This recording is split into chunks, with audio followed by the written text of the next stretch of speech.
Welcome to the Retro Blood.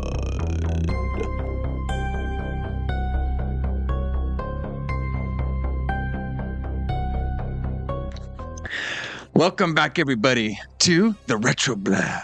As we continue this look into 1980s Ghost Story Month, Part 2, talking things that will haunt your dreams from centuries before, that will come back for revenge and take your soul, take your body, corrupt your lifestyle, destroy whatever it needs to destroy.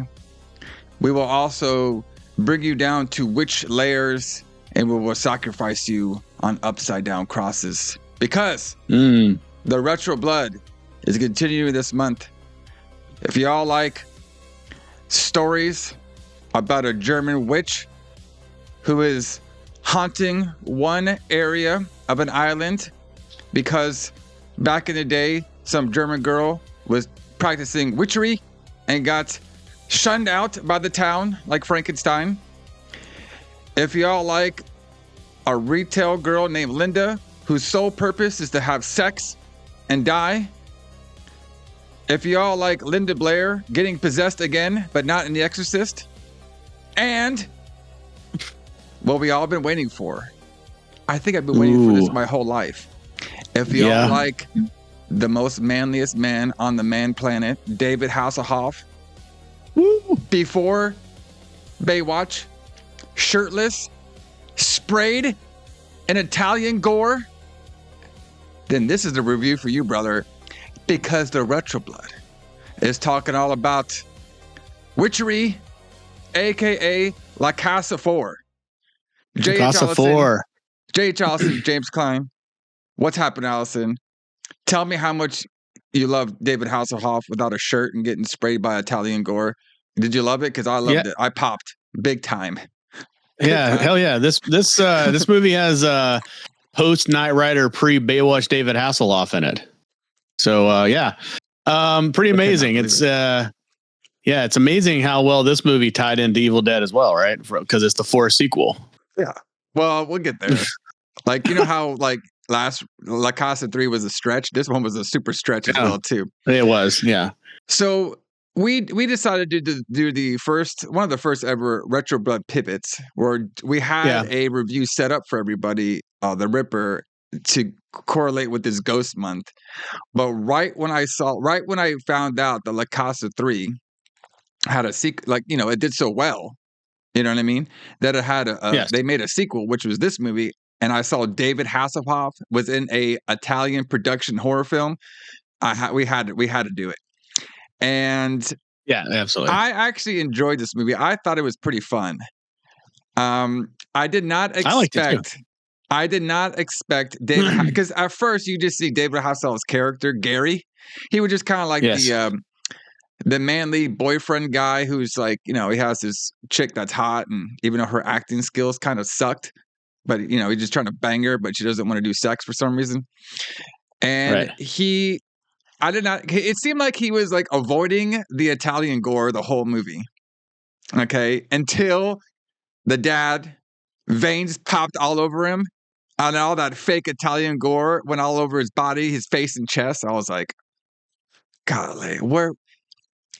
Like, I was just thinking back in my head, I was like, I have never heard this before when it comes to David Hasselhoff's, film career. And I was even trying to look on his Wikipedia, and I can't find this movie at all. So it's kind of like a hidden gem for his career. I actually thought he did a pretty good job in this film, and I did appreciate him getting the Italian gore all over his face and stuff. So what did you think about it? I actually liked it a lot. I think I liked it better than La Casa 3. Yeah, me too. I thought it was this one was a lot more entertaining. I did like when they brought the victims down to the witch lair, and when they fucking hung. We'll talk about it, of course, but when they fucking hung Jerry upside down cross, I was like, how come this is not in a black metal music video right now? You know what I mean? Yeah, like this whole thing was like a black metal music video. So I was like, oh damn, it's crazy. So I enjoyed this one. I thought it was pretty fun.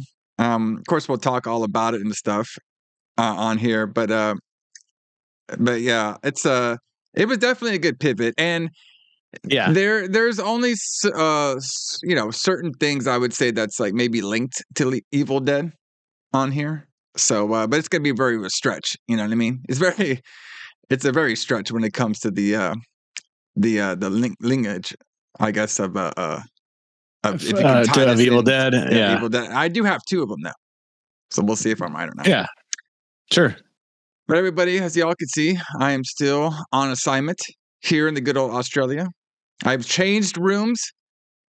I'm kind of like this movie a little bit. There's multiple rooms, and just like Linda and Jerry, I am trying to find a bed. If you know what I mean. Yeah. Yeah. I'll get it. So yes, I know exactly what you mean. But everybody, like every retro blood, let's get right into it. Let's get into what was happening in the world of the pro wrestling and the metal music around the release date of this film, which is going to be in Italy, August 6th, 1989. All right. So I'll go first because we'd have some fun music that you want to talk about there, Alison. Mm-hmm. All right. But so the wrestling I found, like this Google AI, I think it's like not that good yet. Yeah, it's all terrible. Because like I looked up August 6th, 1989, and it kept bringing me to Clash of the Champions 6. Yeah. Which did not happen on this date. Clash of Champions 6, I believe, happened in like April. All right. And it kept showing me. Yeah, it's terrible. Yeah. It kept showing me like it was the match between Sting and Ric Flair where there was a decision. They had to have some penthouse girl do the match and stuff. It sounds awesome. But I can't really talk about it because it didn't really happen on this date. I try to look it up multiple places. And most of them, with Clash of Champions 6, that one happened from like Louisiana and stuff with a different main event. So unless my research skills were denying me, that didn't happen. But I did find something pretty cool. I didn't know this match happened, and I actually thought this match would be really cool. So this is actually a WWF house show that was at the Rosemont Horizon in Illinois. It happened on this date, August 6, 1989. And it actually had a pretty unique match that I would actually like to see in person. It actually had Dusty Rhodes versus the Big Boss Man. And I think that'd be pretty cool. That would have been a pretty good match. I mean, Ray Traylor was great as the Boss Man and Crockett. WCW, I guess you would say at this point. I really liked him as Big Bubba, though. Big Bubba Rogers. Big Bubba Roberts, yeah. I think that's when he came back to WCW in the 90s.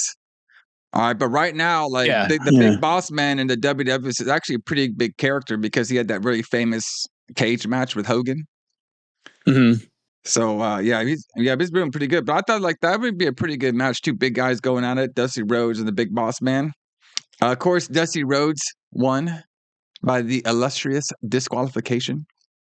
Shocking. All right. And then, of course, we talked about this to death most of the time. But the main event did have the Ultimate Warrior defeating Andre the Giant. This is like during their rounds of feuds during this time. I bet those matches would have been something to see for himself. But it's a pretty good show. And on this show, they had the Rockers. They fought the Fabulous Rougeaus. All right. So that's pretty cool. That pretty good. Young Shawn Michaels, young Marty Jannetty versus the Fabulous Rougeaus. And it was actually a 60-minute Iron Man tag team match. Wow.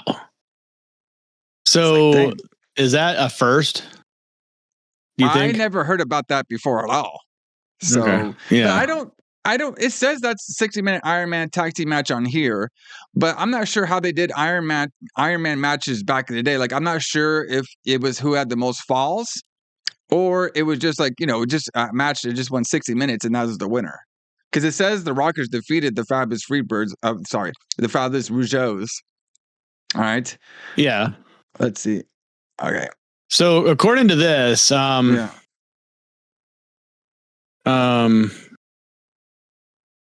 it says several Iron Man matches have taken place at WWE house shows. The Rockers faced off against the Fabulous Rougeaus twice in 1989. Yeah. Then Bret Hart wrestled one in 1993. So this kind of implies that it's the first one. Yeah, but like it doesn't like okay, the rules that we all know about Iron Man matches were all established during the Bret Hart versus Shawn Michaels WrestleMania match. Okay? Where whoever scored the most falls at the end of the 60-minute time limit will be the winner. Okay? So that's how we all know Iron matches nowadays. But I think this Iron Man match for the tag team one was different. I think it just went 60 minutes and whoever won. So there was one on August the 4th and one on August the 6th. Yeah. The one on August the 4th was at the Montreal Forum. And according to my information here, the Rockers defeated the Rougeaus 3-2. Okay. And but it wasn't for a title. There's no titles. So they did count the pin. And then apparently, yeah. And then on the 6th, which was in Chicago at the Rosemont Horizon, the score for that is unknown. Interesting. So this might be the first Iron Man match ever. Wow. Well, I think it was the first, like, we're calling it an Iron Man match. Right. Because there'd been plenty of hour-long matches before. Yeah. Oh, yeah, definitely. Especially with Ric Flair in his early title reigns. Supposedly, every night was an hour. Mm-hmm. Yeah. Mm-hmm. According to Flair, every night was an hour. Yeah. So, but yeah, pretty interesting stuff. That's pretty cool, though. Like, I didn't think the first official name of an Iron Man match would be in a tag team match with Shawn Michaels, who obviously went on to have a really famous Iron Man match between himself and Bret Hart at WrestleMania 12, I believe. So very interesting. So, Alison, what do we got going on for the metal music? We're both rocking metal shirts today, so I like it. I got my Maiden cut off. You got your Metallica Ride the Lightning shirt. Did you get that at the heavy metal store? Yeah, I got it over there at the store when I went back. I was like, oh shit, I don't got no Metallica stuff, and I was like, I got to do the old school shit. You know what I mean? Yeah, that's the best Metallica cover right there. I love the Ride the Lightning cover. Let's see if I can get it for the audience. Yeah. What does it have on the back? Does it have the electrical guy? Oh, okay. No. But there was one that I saw in Target, actually, that had Metallica Ride the Lightning and had all the tour dates on back. I was like, that's interesting. Oh, that's pretty cool. Yeah. It's weird that's shit like that's in Target now. I know. Like, what the hell? I know. Whatever. But I remember that shirt. The old version of that shirt had like a guy on the back in an electric chair, and then he had like a skeleton, like you could see a skeleton, and it would glow in the dark. Oh, that's pretty sweet. Yeah. No, I didn't see that in there. I would have got that for sure. Yeah, but that's a pretty sweet shirt. I like that. I like that a lot. Got to rock it. But anyway, so this week, there was actually quite a bit to talk about, but I decided to talk about an album that I like a lot and an album that you like a lot from a band that we both like a lot. So on August the 8th, Yeah, we saw them live. We've seen them live a couple of times. Yeah. And then I saw them recently in St. Louis. Oh, you did, yeah. We saw them at the Orange Peel, I believe. We saw them at the Orange Peel. It was that loud as fuck show that we went to. Yeah, we were both deaf afterwards. Yeah, it was loud. It was fucking loud. Loud as fuck, man. I don't know what they were doing. Yeah, that was great. But yeah, so anyway, on August the 8th, 1989, Testament released their album Practice What You Preach, which is like their first. It's their third album, but it's the first album they've released after they got big. You know, so they. When the Legacy came out, they were still kind of underground. And then when the New Order came out, they got pretty big. And then they were pretty much mainstream by the time Practice What You Preach came out. Yeah.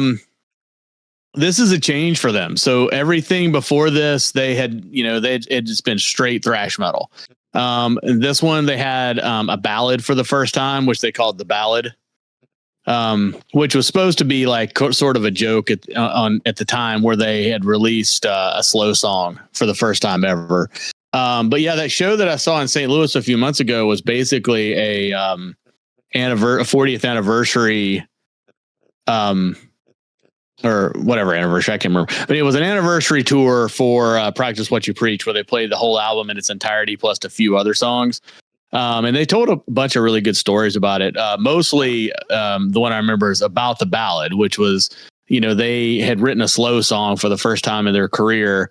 And they were kind of worried about what their fans would think about it, like whether they'd sold out or not. Because back then, every hair metal album had a ballad on it. You just had to have one on every single album. And then you released it as as an MTV video, and then girls bought your album or whatever. So Testament was like legitimately worried about that. Interesting. So they wanted to, so even though the song is not a funny song, they wanted to make light of it a little bit, and they just called it the ballad.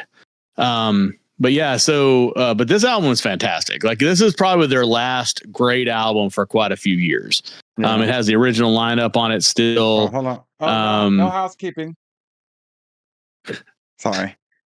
I'll hear an assignment, man. He got the housekeeping, wanting to do everything. Maybe it's the witch. No housekeeping. I'm recording my show. Yeah.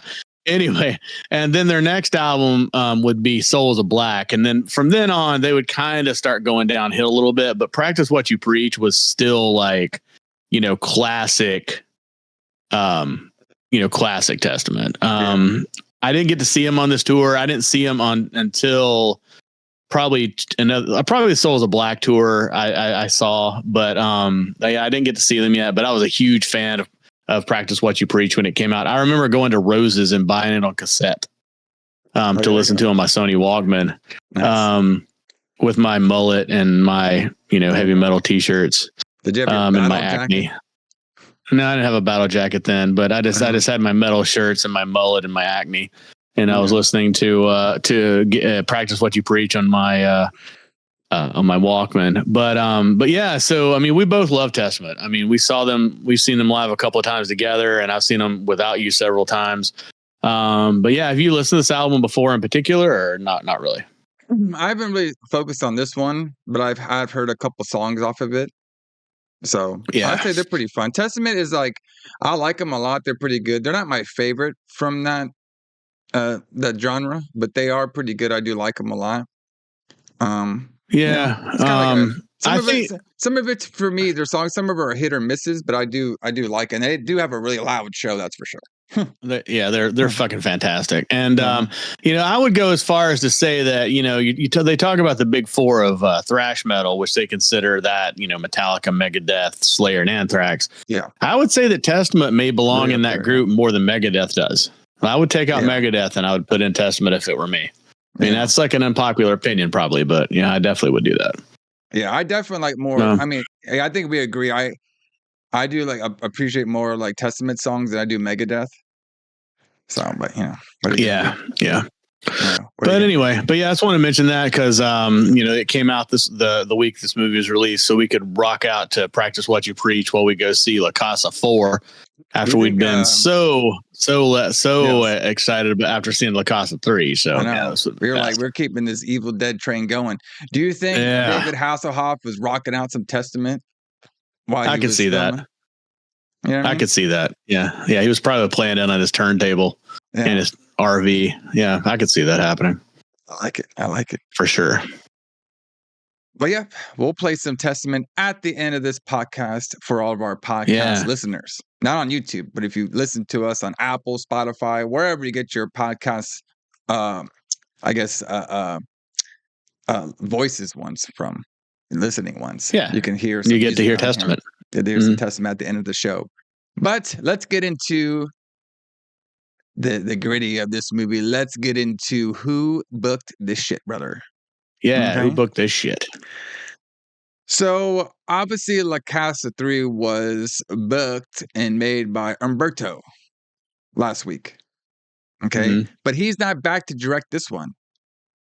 So we have another Italian director, Fabrizio Lorenta. All right. Mm-hmm. And I think we talked about him before. We've done some of his movies, right? I was trying to think of other movies that he's done. Well, he did The Immigrant. Okay. Right? But that's not like, I don't think it was something we've done, but I swear we've done some stuff from him before. Let look at some of this stuff. Maybe it's just a Let's familiar name. He might have just helped out on some projects, but I thought we did some from his stuff before. But he was tasked to direct this film, and pretty much like we were saying a little bit last week, and then some this week too. This movie was pretty much made because of the success of La Casa 3, because they used the Evil Dead trilogy name that they used Evil Dead for in Italian, and this movie actually got a lot of success and stuff. And so they're like, pretty much any Italian horror movie that has success around this time, they were definitely going to make more of them, no matter what. All right. Oh yeah, they were all about sequels. Even if they didn't fit the movie, they were all about sequels. Exactly. Now, this one also too, really didn't follow the storyline of number 3. No. I guess you can kind of stretch where the Brooks family did come from Boston. Okay. But that's about it, really. That's the only kind of stretch that I can see on there. But we got a couple. We got Carlo back making the music, which I thought was fantastic. Mm-hmm. All right. And of course, the story and the screenplay was by Daniel Stroppa. Okay, so that's how we came up with this. Some production stuff. So with the financial success, like I was saying, of La Casa 3, aka Ghost House, check it out. Last week's review. Yeah. This led to producer, that's an intense name, Arstry Masters and the distributor, all right, to develop a name-only sequel. All right. The director of the initial film, Umberto Lindsay, suggested a story for a sequel, which he described as being similar to Psycho, but it felt that the producers had no interest in it. The film's screenplay and story is credited to Daniel Stoppa, but Claudio Lentenza stated that he also worked on the story at Stroppa's location as he was going to direct it. All right, so Claudio is like, hey, I put some stuff in that story too. Yeah. Lentenza, Claudio, urged producer to hire actress Betty Davis for the role of witch in the film, but later cast Hildred Kniff in the role. I guess they couldn't afford Betty Davis for that. Yeah. It's like, we got not that they didn't really have to do that much as the witch in here. You just kind of showed up and did your thing. So obviously, other cast members, it was David Hasselhoff, who all it says was he was popular in Italy due to him being a Knight Rider. Well, yeah, Knight Rider was huge. So I guess he was like, I know it was big here in the States, but I guess it was also big in Italy too. All right. What was his name? Knight Rider. Oh, David Knight. Is that his name? David Knight. Yeah, I think it was David Knight. Something like Let's that. see. Maybe that's not true. Michael Knight. That's his name. Yeah. So he was Michael Knight in Knight Rider, which was a cool show. It had that talking car and everything. Yeah, it was a great show. A really cool intro and everything to it. Yeah.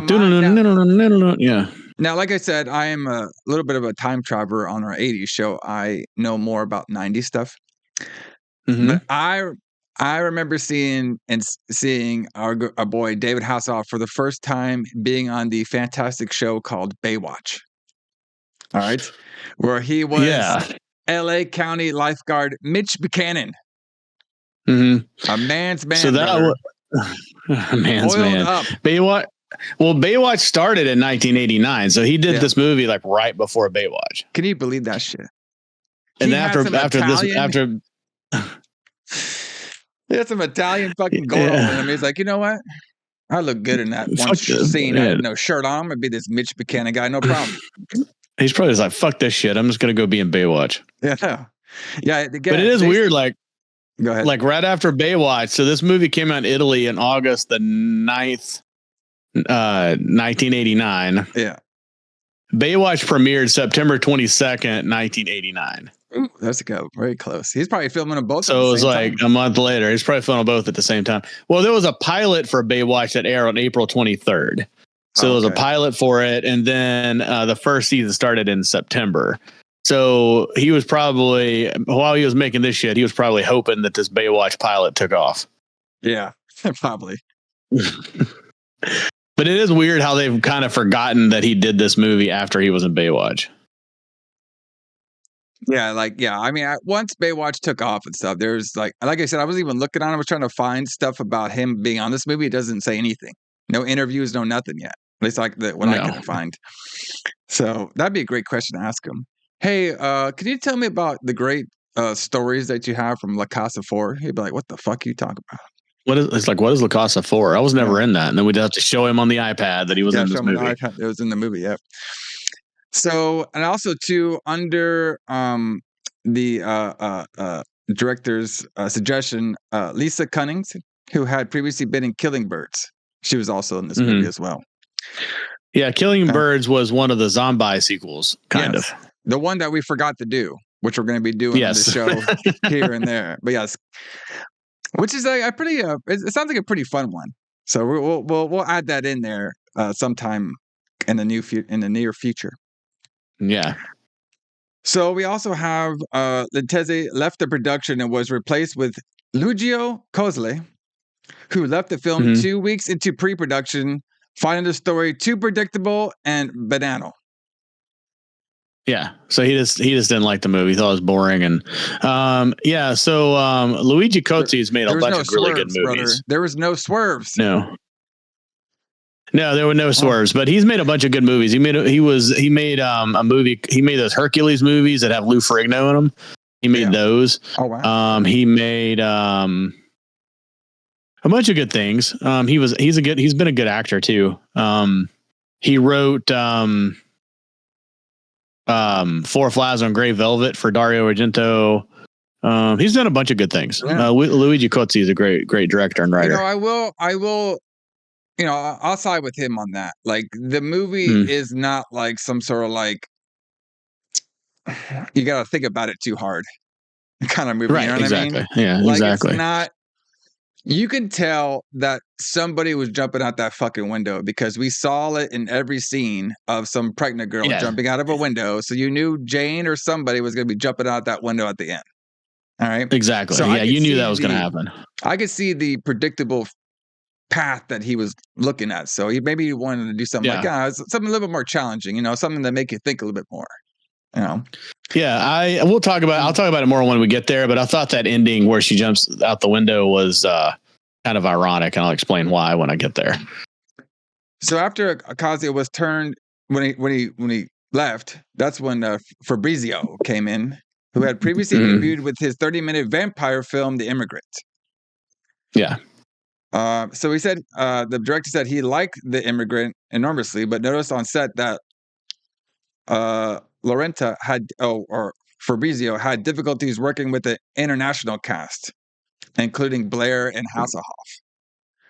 Oh, right, because he doesn't speak English. He didn't speak English. He was trying to tell them what to do in Italian. Just imagine this Fabrizio guy.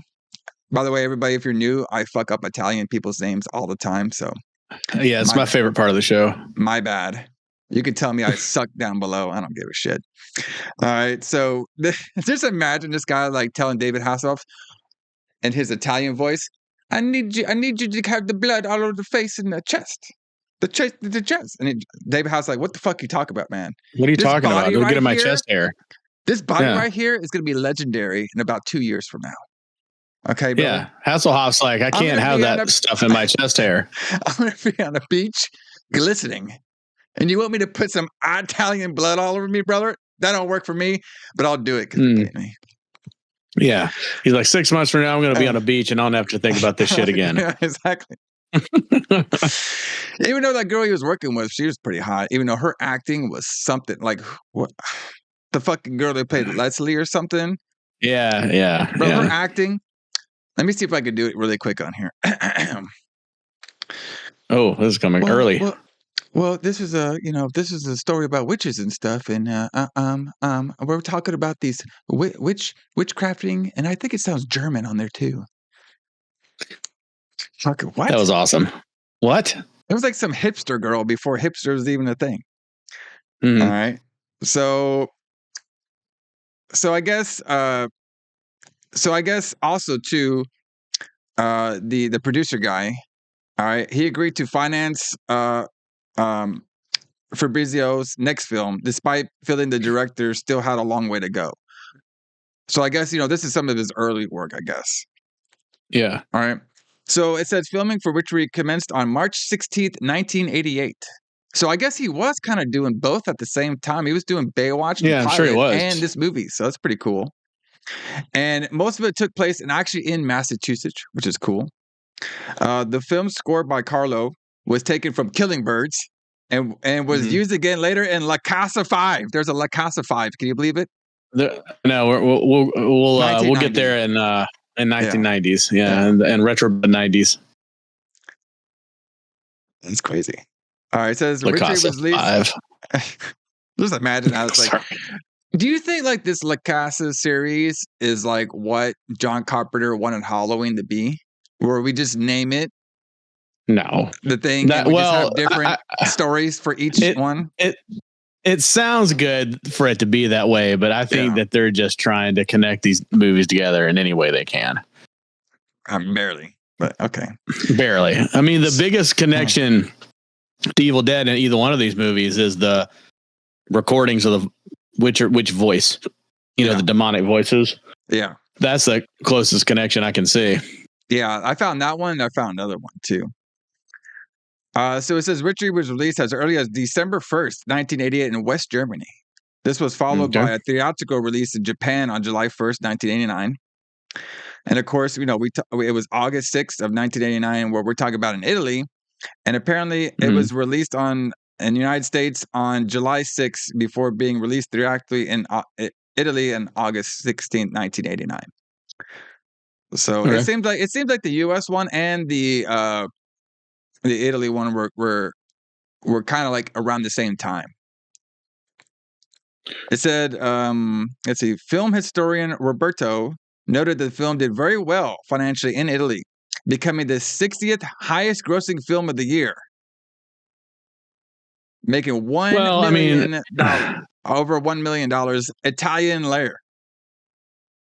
I mean, that's not that good. I mean, that's doing pretty well, but 60th highest grossing movie of the year. I mean, there's only 52 weeks in a year. So if one movie's released every list, week, brother.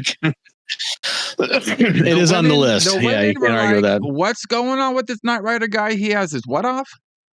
I'm there. That's true. It's higher grossing than any movie that we've made. We'll put it that way. That's true. Which is zero. So this place, it also says this film placed below James Cameron The Abyss that same year. Okay. Well. And apparently the director, Fabrizio, he made another film titled The Crawlers. All right. Okay. I haven't seen that one either. So yeah, that was in 1991. All right, that's what he did following Witchery and stuff. So, so there are news and notes here. Let's see what we got right here. So it says David Hasselhoff and Catherine Hickland were actually married in real life at this time. Wow, that's interesting. Yeah, it's pretty cool. So, I mean, that kind of makes it a little bit interesting. And of course, Catherine Hickland, she's the one who played Linda. So, Linda was the horny blonde. Right. In the film, who got roped, I guess. Oh, yeah. Call it? Yeah, that was intense. And I had no idea that they're actually married there in real life doing the film together, but they didn't really have a lot of interaction with each other. So that's interesting. No. All right. So some little facts about it. So producer Joe D'Amato originally hired Luigi Cosa as the movie's director, like we talked about. All right, let me see. Now we talked about that. Okay. So this is Linda Blair's only portrayal as a mother in waiting in a feature film. Also, interesting note is that the father is never once mentioned or referred to. Blair had, however, also played a pregnant woman in her early television guest appearance in Murder Takes the Bus in 1985.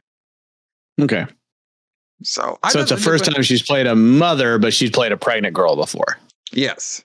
I see. And it actually wasn't mentioned who like the dad or anything like that was. So I mean, I guess it really didn't matter.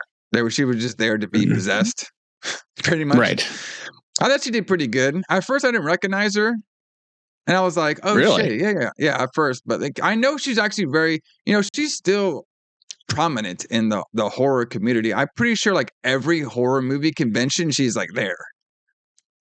Right. Oh yeah, I mean, and she's somebody I would love to meet. I would love to meet Linda Blair. But like, so I guess you primarily know her from The Exorcist, I guess. I mean, yeah, I mean, most people do because she died when she was a kid. But like, to be honest with you, I like it when you're known for something, but you do something else. And that's what I like to talk about. Like, if I was to talk to her, I would talk to her about this role. I was like, how was it scaring David Hasselhoff out of a room when you're a possessed witch? In La Casa 4. I like to ask him about that stuff now. That'd be awesome. Because I'm sure people ask them about these movies, but they're always like, "Oh, I can't believe somebody's asking me about this fucking movie." Okay, she's like, "I was in The Exorcist, but you're asking me about La Casa 4." So this doesn't relate to this movie, but on that point of asking actors and stuff about roles that they probably want to forget. I said this before on a couple of our podcasts in the archives. Everybody go check them out, by the way. We got a great list of stuff. All right. The biggest one I want to do, and I might do this for a Lights Out, is Mark Hamill in this 1990s movie called The Guyver. Yes. Because it is the most like obscure fucking movie ever. And of course, everybody knows Mark Hamill. They're going to ask him 1,000,000 questions about maybe Batman or Star Wars. I want to ask him, why the fuck did you make this Guyver movie and what the hell was going on? And he's going to say, I needed the money. Probably, yes. But that movie is crazy. Like, you've never seen it, right? We got to watch. We got to do that on here. We need to do it at some point. I saw it on VHS in the 90s. Yeah, I saw it on VHS in the 90s, but I haven't seen it since then. It's based on an anime, if people haven't seen it. A really good anime. One of my favorite animes. Yeah, but the live action version is pretty nuts. It's fucking crazy, man. I love it. We're going to be doing that sometime. I'll put it on the list. Hopefully I won't forget. But we have a lot of Lights Out coming up, actually in October, which we'll get to at the end of this review. But everybody, I say let's do it. Let's get into Witchery, a.k.a. Witchcraft, a.k.a. La Casa 4, a.k.a. David Hasselhoff Glistening. Let's do it. Let's do it.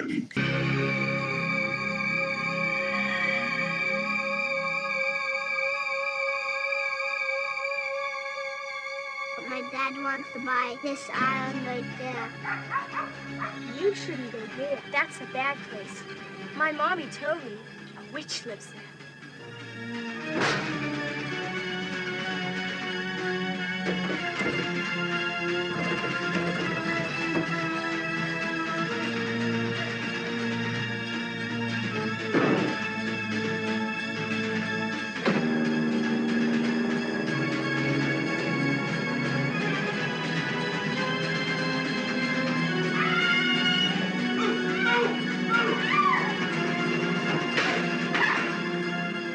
There are 3 doors to the dark side.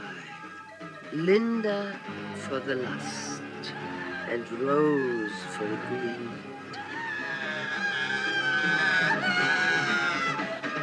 And Aya of the persecuted witch.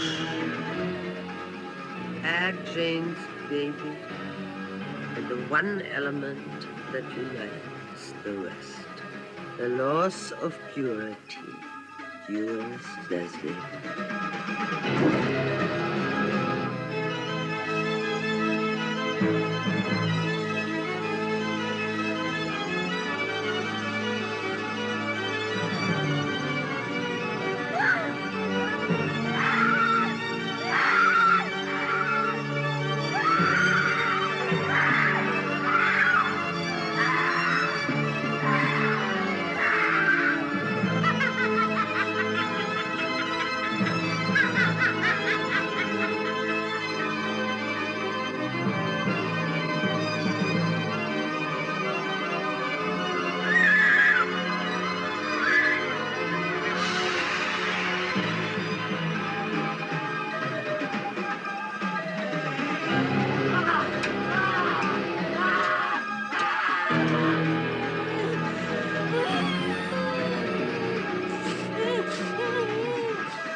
All right.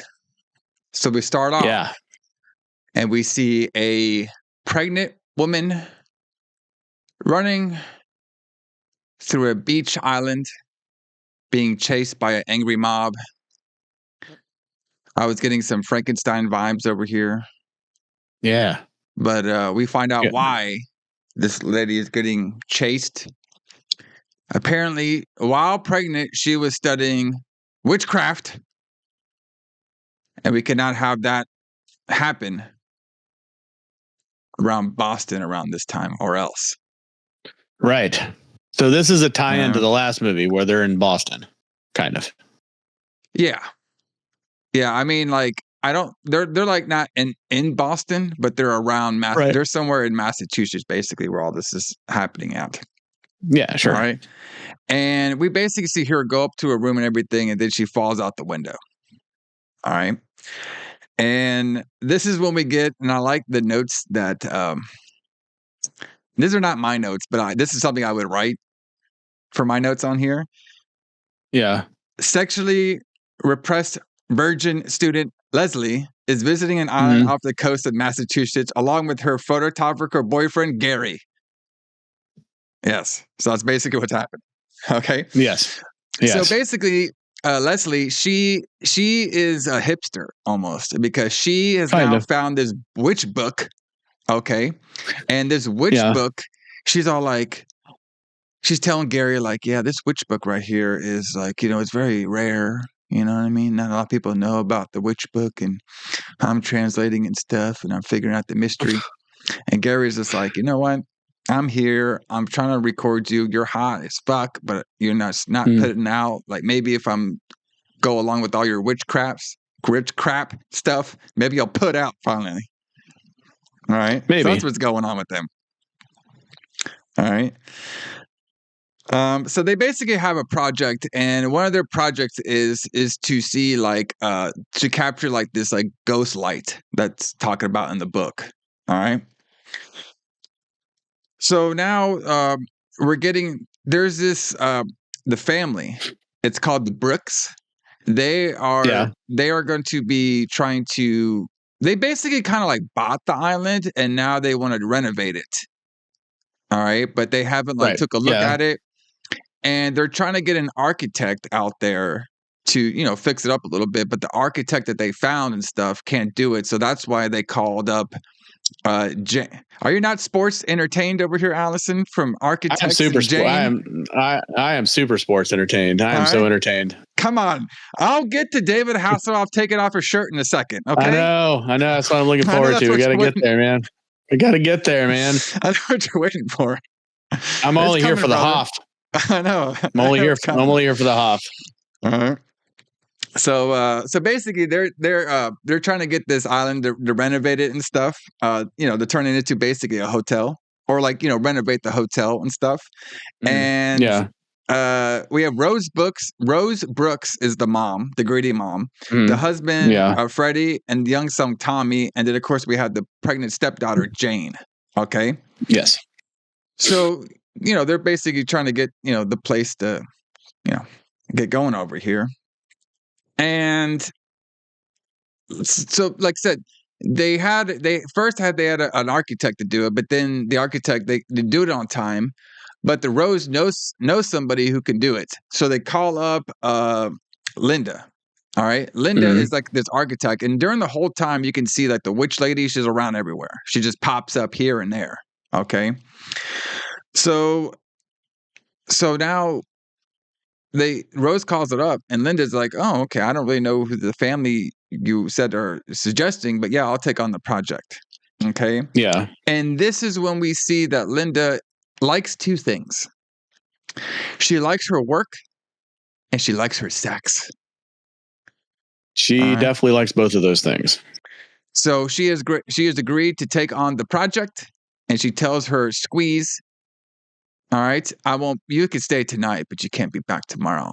And he's all like, I don't know what you like more, sex or work. All right. Wow. And I'm like, then the moment Alison has been waiting for this whole movie. Yeah. We see this one dude that Linda was banging. His body looked like an average Joe. Then we see the glistening body of David Hasselhoff. Flaunting his chest hair around, tanned. All right. Fucking right in front of Leslie. Leslie's like, you know what? I might have to go all Hoffman in. All right. But then she's like, no, Hoffman I can't. In. So did we figure out why she wanted to be a virgin? All right. Why she wanted to be? No. Well, why was she a virgin? Why? Why did she not want to have sex? There's like a moral thing or something? I don't know. Maybe was she who super knows? Religious? I don't know. I have no idea. Maybe she was. I don't know. It doesn't really tell us that. Yeah. All right. So apparently, like, not only can they not like have sex with each other, but the Hoffman has to sleep on his own bed too, and he's getting super like he can't do this. All right. So now we also see that Leslie also has some ghost dreams as well too, because she had basically Leslie is having the ghost dreams of the original girl who got chased in the woods for doing witchcraft. She kept having dreams about her running through the forest or the island land and then jumping out the window as well too. Yeah. All right. So this is when we get when Linda meets with the Brooks family. She was late. Of course, the Rose, she's kind of like the asshole old lady. And of course, the dad, Freddie, he's all infatuated with Linda because she's a hot blonde. Okay. Yeah. So now we go back. We see Leslie. She's reading her hipster book. That's what I put in my notes. And then she starts reading this hipster witch stuff about greed and fruit and desire and stuff, because we will find that out. That's going to be the 3 stages of hell. Yeah, because so all that, none of that makes sense right now, but it will a little bit later. Yeah, sort of. Now, the only thing I know about 3 stages of hell is the Stone Cold and Triple H match that they had at nothing. Okay. All right. Hold on. Well, I was trying to remember that. It's like 2001 or 2000. What were the 3 stages? What were the 3 stages of hell? It was just a normal match, a hardcore match, and then a cage match. That's the 3 stages of hell, brother. Okay. Oh, I see. Who won that? Stone Cold? No, Triple H won that. Okay. That was leading into. I know all about this, brother. It was leading into WrestleMania 17, and the plan was for Triple H to beat Austin, and then Austin to win the belt, and Triple H and him feuded. But then Austin wanted to go heel, so that's why they teamed. Anyway. Oh yes. I do remember that now. Oof, what a terrible time that was. Yes. Maybe the witch is part heel of the Austin was. Heel Austin, where he's like singing and shit like that. That shit drove me nuts. Some of it was good. Some of it was good. You're right. So now we meet the kid Tommy. He's on the pier. He meets wheelchair Cindy. All right. And what? Wheelchair Cindy. Well, what the That's fuck? Great. She was in a wheelchair and her name was Cindy. All right. My bad. And she's like, what are you doing here? She's like, well, my dad wants to buy that island. And Cindy's like, tell your dad not to buy that island. It's cursed. And the Tommy's like, I'm a kid. I'm a kid. I don't know what the fuck's going on. I'm a kid. I don't understand that. So I'm going to pretend you didn't say anything. So now Gary and Leslie are now rushing to the window where the pregnant Salem girl from 19th century threw out the window, even though it's been that long and we haven't fixed the window yet. They go to that window to take 80s photography of flashing witch lights. Does that make sense? Yes, that does. Yeah. Because that's exactly what happened. And of course, our boy Gary, a.k.a. the Hoffman, is still flirting. All right. Do you believe that? Yeah. Well, yeah. I mean, you got, of course I do. I mean, the Hoff's got to be a Hoff. Hoff's got a Hoff. He's not Hoffman, man. This girl is not on the Hoff train, Well, brother. I could not believe she's my not on. eyes. She's not on the Hoff train, but you know, I mean, she's a fucking top. Tom Atkins got more puss than fucking David Hasselhoff in these horror movies. Well, that's Tom Atkins. I mean, that guy's that guy's a fucking stud. All right. Compared to the Hoff, I don't know. We'll see. Yes. All right. Okay. So now we're back, and now we're seeing that they're all meeting. So we have Linda, the Brooks family, they're all meeting the I guess the realtor guy. His name is Jerry. All right. So we have Jerry over here really trying to sell him on buying this island and stuff. And saying it's going to be a great deal, doing all the sales tactics, it's going to be a great deal. Yeah.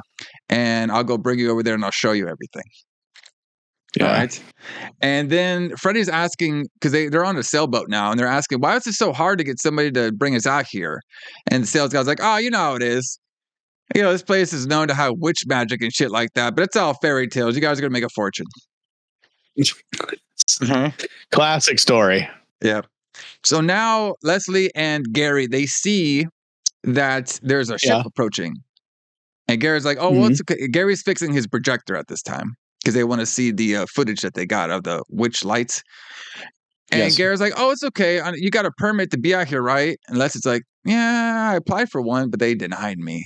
So I came out here anyway. So not really. And Gary's like, fuck. Now we got to find somewhere to hide. So now the Brooks family come in. The mom complains about everything. This sucks. That sucks. All right. And the sailor wants to get out there quick because he knows all about the deadly island of doom. Yeah. And Freddie's like, well, maybe we should have tipped him so he could be a little friendlier. Yeah, that keeps going through the theme of the whole movie about how much they should have tipped the guy. And none of this would have happened. Excuse me. So now they look around. The house is all old and broken. Sales guy's just trying to do his sales thing, saying, oh, that's all right. Just put some paint on it. That'd be fine. It's going to have electricity soon. Yeah. All right. So now Linda says, oh, this shouldn't be hard to fix up. You know what I mean? Foundation is pretty good. Sure. All right. And at this time also too, now Leslie, this is Jane. She is going through she has pregnancy stuff. So every once in a while, her pregnancy stuff will hurt her. All right. And this is when Tommy is exploring the house on his own, and he's the one who meets the witch. All right. And Tommy asks to the witch, do you live here? And she says, no, nobody does. Spooky. All right. So now Leslie, she's mad that people are showing up here. And Gary's like, well, can we just get a picture and get on out of here? And then Gary remembers that he forgot to turn off the burner. All right. So this is when Freddie and all them find the burner still on. So now Freddie's like, okay, it looks like we have some squatters over here. It looks like somebody's been living here. And the sales guy is just saying, no, nobody's been living here. If anybody did, my dad would tell me. Yeah, that's impossible. Yeah. Come on now. So now the witch, I thought at first the witch haunts the sailor guy and turns him into a diamond. But she doesn't. She actually just hangs him from the boat. All right. So now Jerry is telling everybody about the backstory of who used to live at this house beforehand. Okay. It used to be an old actress. All right. Okay. And she was a great actress for her time, but then she got too old and didn't want to be in movies anymore because she was old. And so she locked herself in this place. Do I got that all right there, Alison? Did I miss anything about the old actress? That's exactly what he tells them. Yes. All right. So Jane's having her pains. She dropped her pills in the water. And this is when we first see the first person who gets dragged to the 80s dimension of hell. Yeah. All right. She goes to the... I love these hell effects. I also put she went to the underground level. Yeah, that was awesome. She sees that some women are fighting over a doll. The witch is there. Jane passes out. All right. And this is when we see the family looking over her body. All right. And she says, I'm not crazy. Something pulled me down from there. All right. All All right. right. All right. And then she also brought back a hand, and now they all want to leave. All right. All right. They all see that the sailor ship is gone. All right. And this is when Freddy's like, well, we should have tipped him. And this is when we also said they also want to go back to Boston. Tommy is now talking about the woman in black he keeps seeing. Mhm. Doesn't he know that was from the first movie we reviewed? Not this one. I know. All right. This could be a Then they- sequel to that movie. I know. Come on now. I know, right? Missed opportunity. Yep. And this is when they run into Gary, and Gary then explains what he's doing here and why. He's like, yeah, I was just taking some pictures here with my girlfriend and stuff. And, we're just here and shit. We got found out. We got caught. So basically, they were saying they're on this island because they want to explore the mystery of the witch. They all asked the sales guy, Jerry. He's like, oh, yeah, that's just fairy tales that everybody knows about. That's not real. All right. And then they all see that the boat's not there. Gary suggests about his Zodiac, but it's too small to get everybody on there. And Zodiac's a very small boat. Yeah. And the tide is too big, so they can't leave. Okay. Yeah. So now they all get coffee and everything. Rose complains about her coffee being all shitty and stuff. All right. Now Rose wants some of Jane's pills, but she doesn't have them on him. She left them in the bathroom. Tommy go gets them. Tommy meets the witch. Tommy's like, hey, you want to meet my family? Witch is like, not yet. Not yet. Right. Ooh, it's ominous. I love this. Yes. I love this so far. So now we have Jane. All right. Goes up to Jerry and is all like, I don't mind spending the night here, do you? Oh, okay. Wait till we get to them. Yeah. Okay. So now we have the wife, Rose. She's looking around. I guess she got her pills from Tommy and everything. So now she's looking around. And she looks into a old safe. And she actually gets pulled into the safe. All right. To the underground layer. All right. Yeah, this looked really weird to me. Like, so she's being pulled into this safe. Yeah. But in part of the scene, it looked like she's like trying to climb into the safe. Yeah. Like the way this was made was kind of weird. But I just think this whole thing is weird. How she got pulled into a safe. Yeah. It's odd. This is our first death by safe that we've ever had in the show, right? Could be, yeah. Well, she gets pulled into the safe, but she doesn't die from the safe. She just gets pulled into true. Pulled Technically, into you're right. Technically, you're right. But I think the safe. Well, the other thing I could think though is you're half right though, because this safe was also connected with the fireplace. Right. Yeah, it was. You're right. So it might be our first ever fireplace safe thing. Interesting. Maybe. So then Jane, she talks to Tommy saying you're going to have a niece or a nephew coming up pretty soon. Then this is when we have Leslie and Jane. They're talking about witches, and Leslie's acting is horrendous. That's what I put in my notes. All right. And they talk about the German girl who got chased. They took her own life when she was pregnant and everything, and it happened on this island, or a similar case happened on this island. All right. All right. Then we had the projector. Randomly comes on, and everything that Leslie was talking about, now we see it in real time on the projector. Yeah. You even see the girl jumping out the window, which we see 1,000 times in this movie. Yes. So now the witch is talking about the 3 doors of hell, the gates of hell. All right. The first gate is greed. All right. So this is when we see a really cool scene. I thought was Rose's lips getting sewed up. What do you think about that? I thought that was cool. Awesome. That was awesome. I thought that looked really good. Now in high definition, you can see where the prosthetic piece went onto her mouth. Yeah. But it looked really, really good. And it goes on forever. Like it was disturbing. Yeah. That part was pretty wild.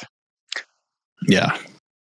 All right. And then while all this is happening, Tommy hears the witch talking her witch German magic. Yes. And Tommy actually records what she's saying on the Sesame Street tape. Now, that was Alison, great. Is this the same tape that was left behind in Evil Dead 1? Ooh. Maybe. Probably not, but maybe. But they used a different kind of tape in that. But exactly. But maybe it all links together.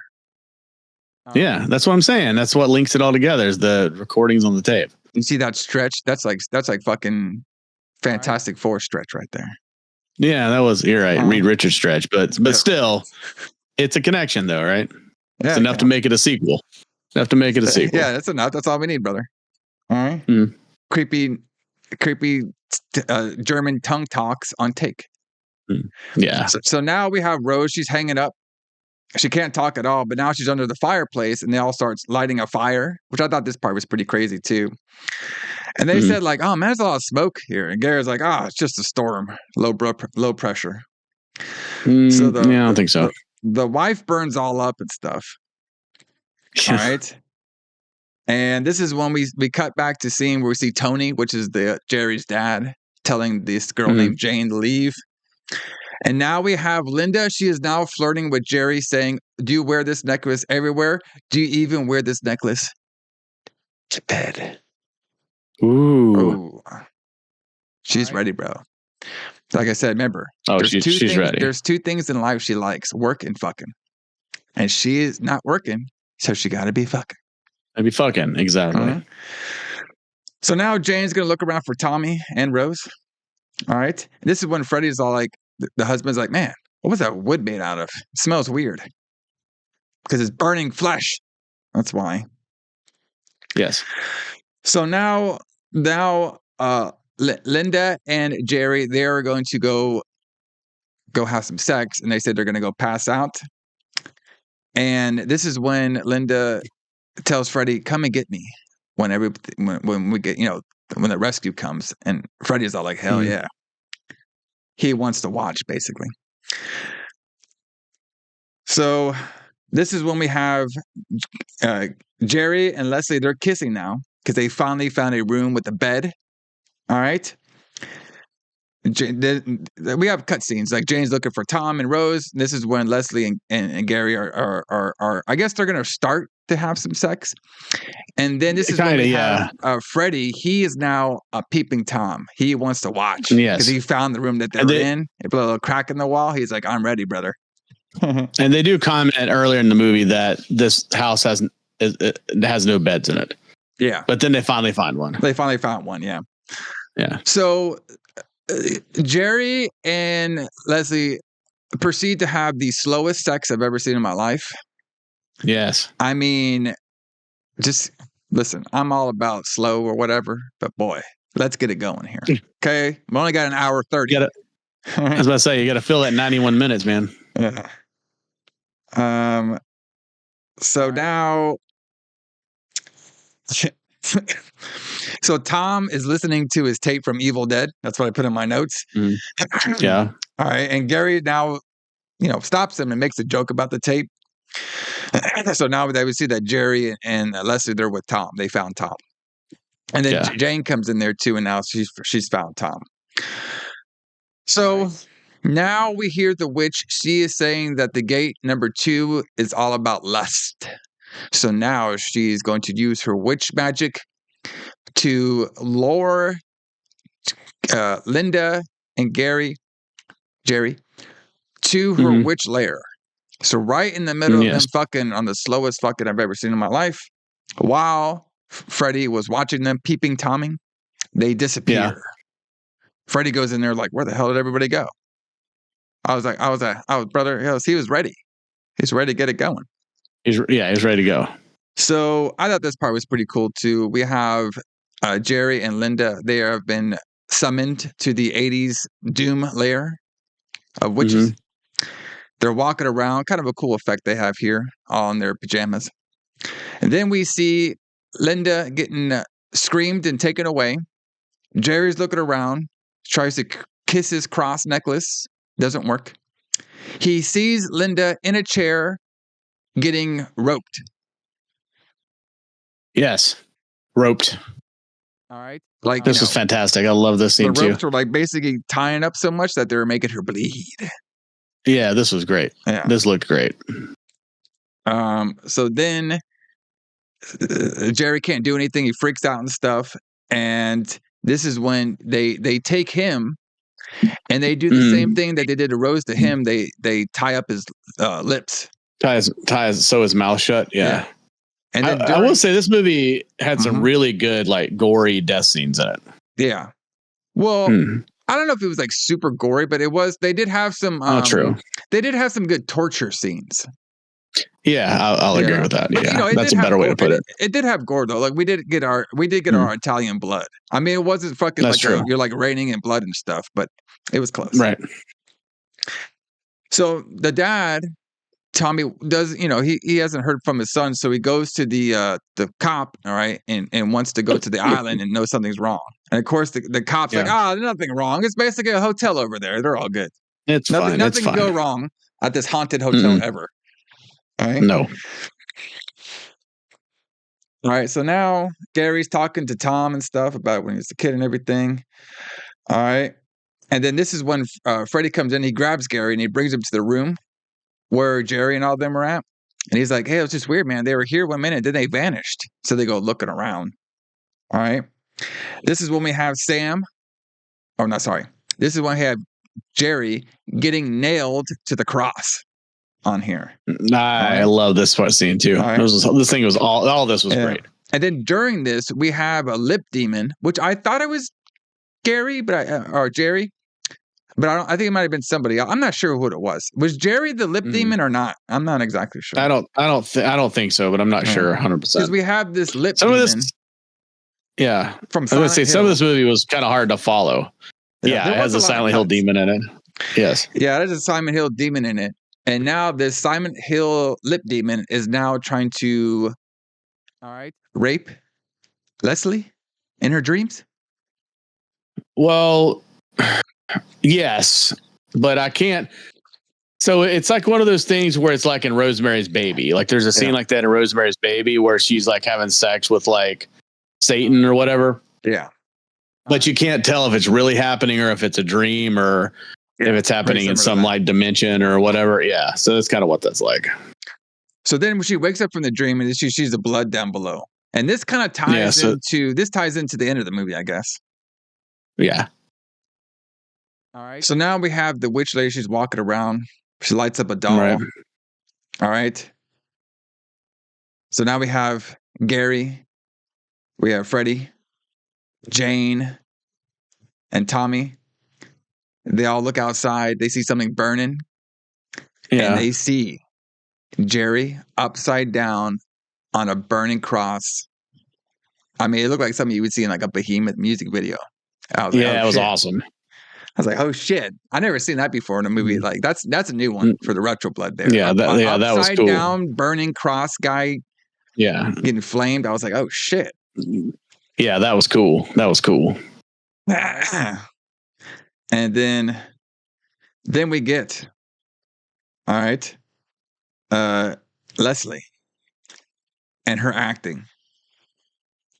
Thank God you're all right. Okay, thank you. Thank you. I'd like to thank the Academy for this award. All right, so now Gary's like, okay, well, now we know Linda and Gary, they got killed, so now we got to get the fuck out of here. All right? Uh-huh. And then Leslie's like, yes, they got killed for some ritual. Oh, thank you. Thank you. Why? How did you come up with that theory? Was it the burning cross outside? All right, thank you. Is that Gary, the part you figured out? Yeah. So now Gary hears a noise on Stein. All right. And then this is when they see all right. This is when they see Linda's dead body and they start freaking out. All right. So now Gary has like, okay, well, we can't escape here. We can't take my Zodiac. So why don't let's try to get a message out. So that's when he does his whole flare gun scene. So Freddy helps him out with the flare gun. The wheelchair girl from earlier, Cindy, she sees the flare. She goes to try to tell her dad. Dale says, go to sleep. It's not real. Mm-hmm. And then Cindy tries to call up the cops, but there's no cops there. But luckily, Tony saw the flare too, and now he wants to go out there, and he's basically forcing the cop to bring him by helicopter out there. All right. So now Tommy shows the crew his Evil Dead tape. And this is when we have Leslie. She is trying to translate it because remember, Leslie, she knows a little bit of German. Okay. Conveniently, And- yes. Yes. So she's translating the tape and, normal witch stuff, blood of a virgin. All right. Witchcraft stuff, normal stuff. Yeah, Right. normal stuff. So now Freddy has a little nosebleed. Okay. Because the woman in black witch has now put a spell on him. All right. Yeah. Gary checks on him. All right. And he can see that now he's choking and his hands are start bleeding. And Gary's trying to help him.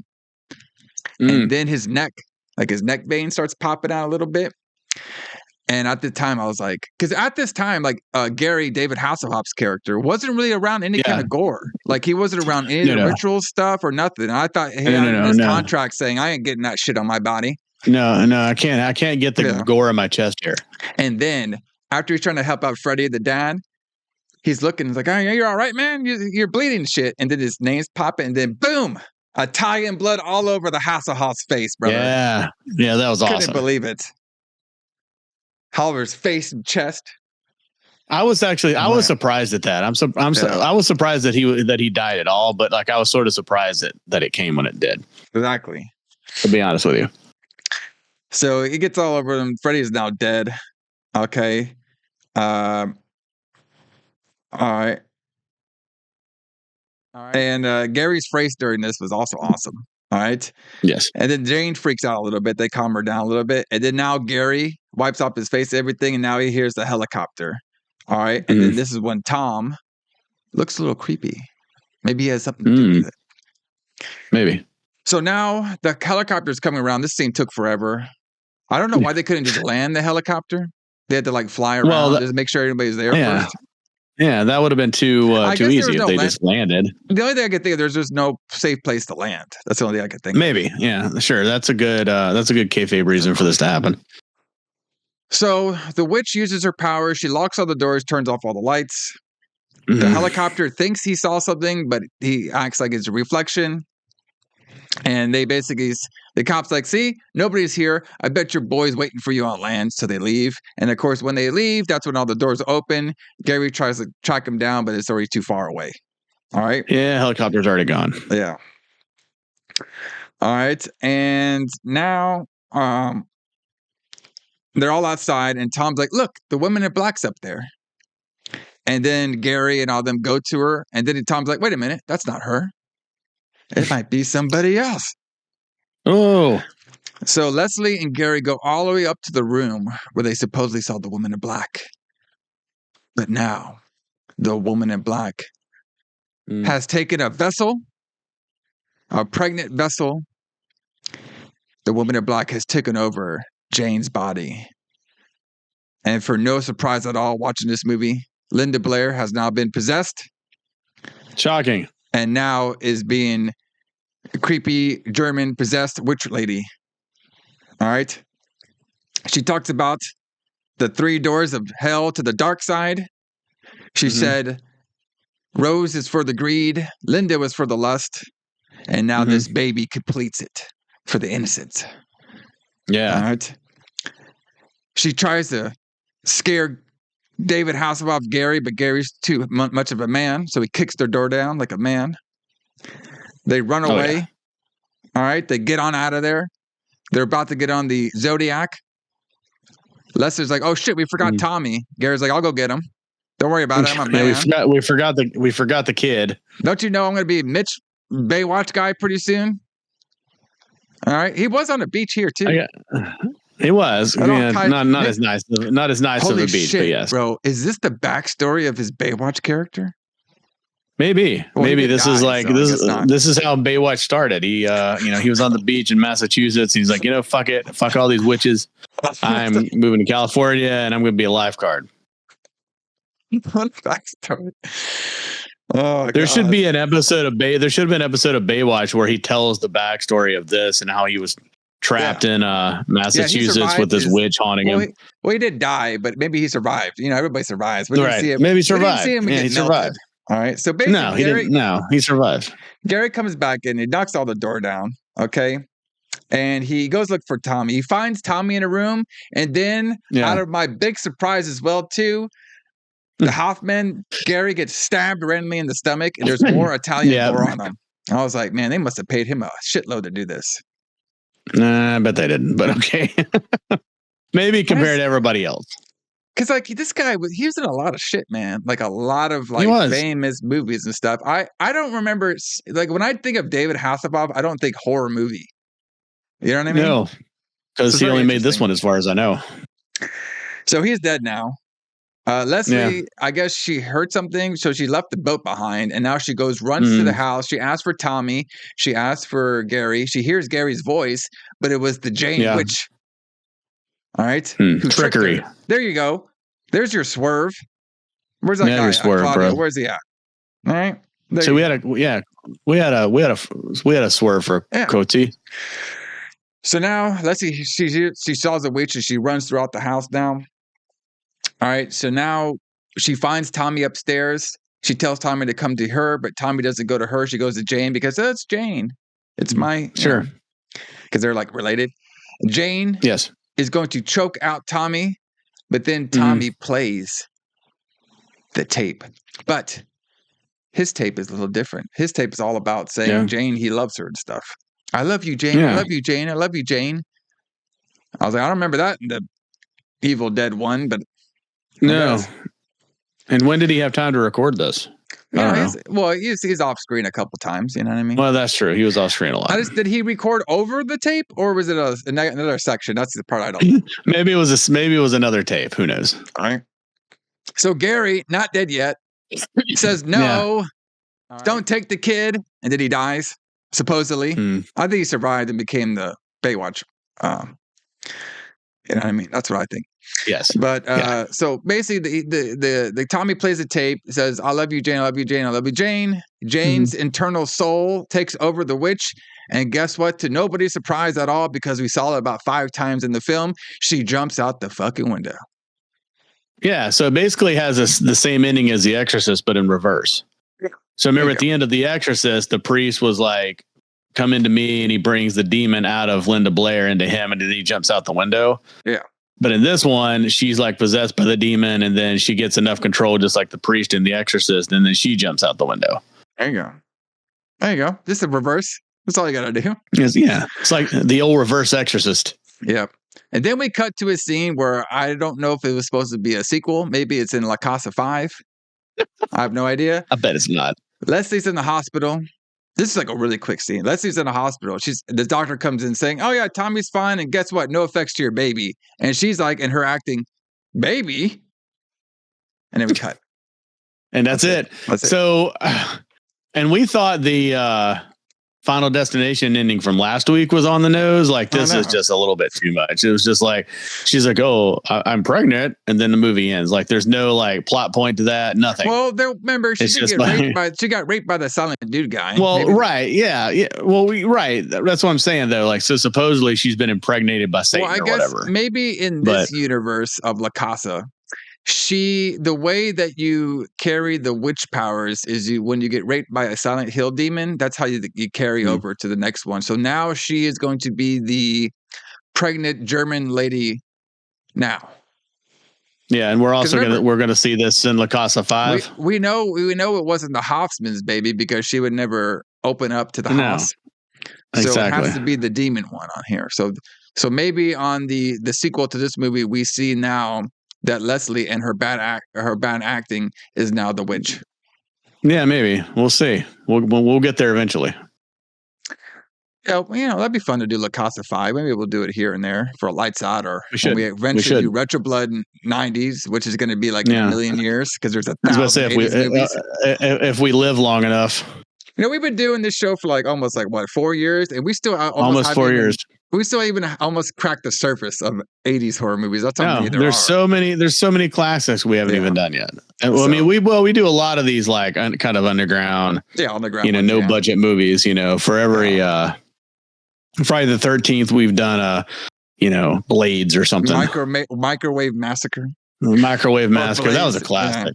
Yeah, Microwave Massacre was a classic. That was a great episode and a good movie. So lots of boobs. Yeah, that's what you got to do, man. But everybody, hope you all enjoyed this one. Witchery, La Casa 5. I like this movie. I thought it was pretty fun. I did too. I thought it was great. Pretty fun seeing. I think it was really fun seeing David Hasselhoff in this, and Linda Blair. She's always great. I thought she did a great job in this movie. Yeah. I wasn't totally into the actress who played Leslie, but she looked hot, so that's all that really matters. She was, she had a pretty face, but you could definitely tell that she had only made 2 movies ever, as far as I know. This one and Killing Bird, Zombie 5. Yeah. Oh, we got to do that one soon. God, we got to do that one soon too. Yeah, back when we do Zombie Month again, we'll do Zombie 5. But everybody, we're going to keep this train rolling. We got one more episode for the month of September 2025 and Ghost Month Part 2. We'll be back here next week talking all about Ghost Keeper. Ghost Keeper. This is a good one. I've seen this movie before. I've never seen it. Y'all can find it on Prime. It should be pretty fun on here. And of course, during that review, we'll let you know our famous October schedule. This is going to be great. Yeah, this is going to be a good one.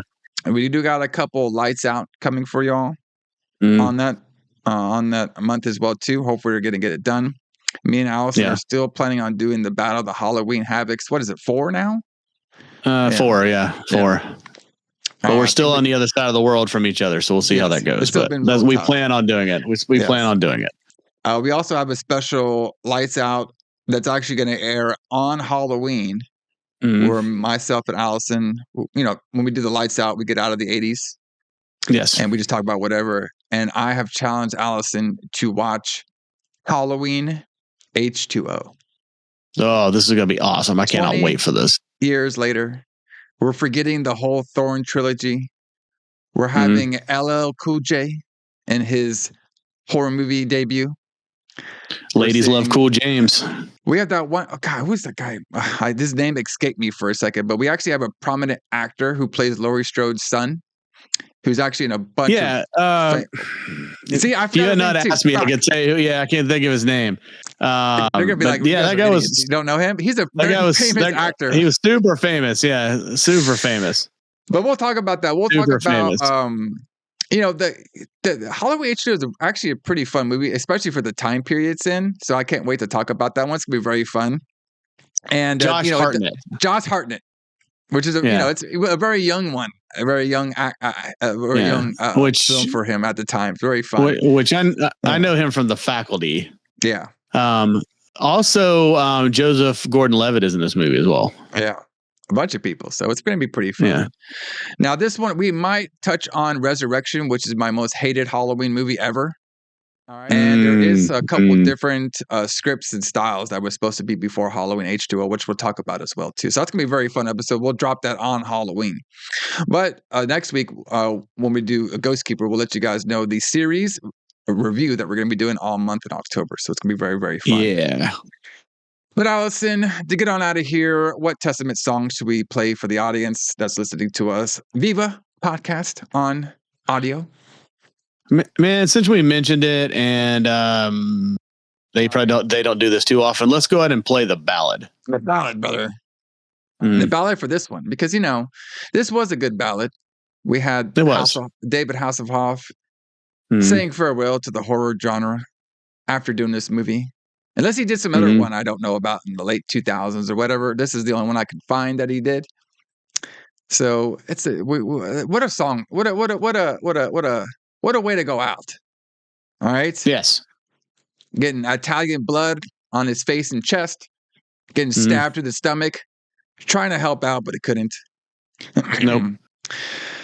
But everybody, he was no lifeguard in this movie. That's for sure. He couldn't save nobody in this one, brother. He tried. Nope.